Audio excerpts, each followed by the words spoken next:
Hi there, and welcome back to the bar. And after several months, I'm very pleased to announce that I'm number one wearing a tie for the first time since lockdown started.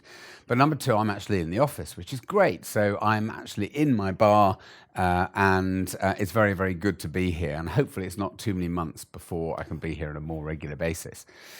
So, over the next 10 weeks or so, I've got a series of bar chats where what I want to look at is how you keep some of the complex elements of a PMO simple.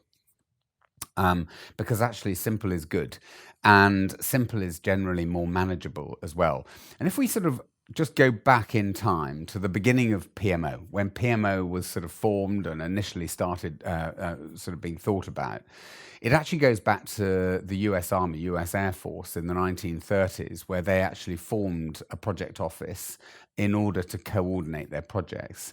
And it didn't really sort of the PMO, the concept of the PMO then started to kick off and evolve from about the 1980s through the 1990s. And now it's a big deal. It's a big thing. So it's sort of become a profession. But if you look back at why it was needed in the first place, it was essentially fairly simple in that the leaders of their companies, or in the case of the US Air Force, it was they wanted to have the ability to lead their change projects more effectively in order for the business to be more successful.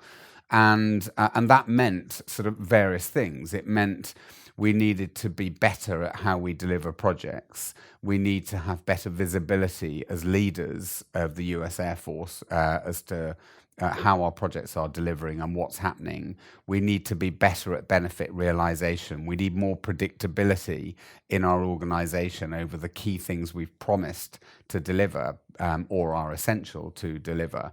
And so, actually, fairly simple requirements, really, that were originally sort of coming from the leadership team.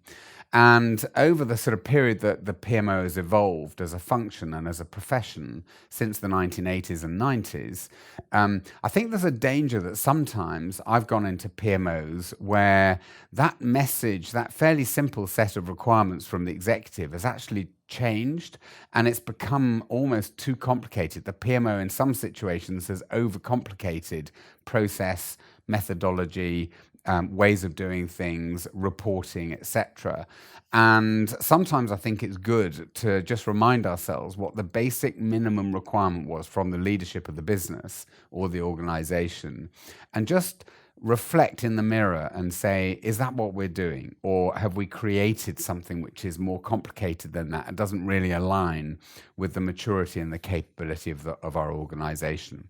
So, over the next 10 weeks or so, sit back, come and join me in the bar, and we're going to break that down into various different disciplines within the PMO and see how we can make the complex more simple and more manageable and more workable.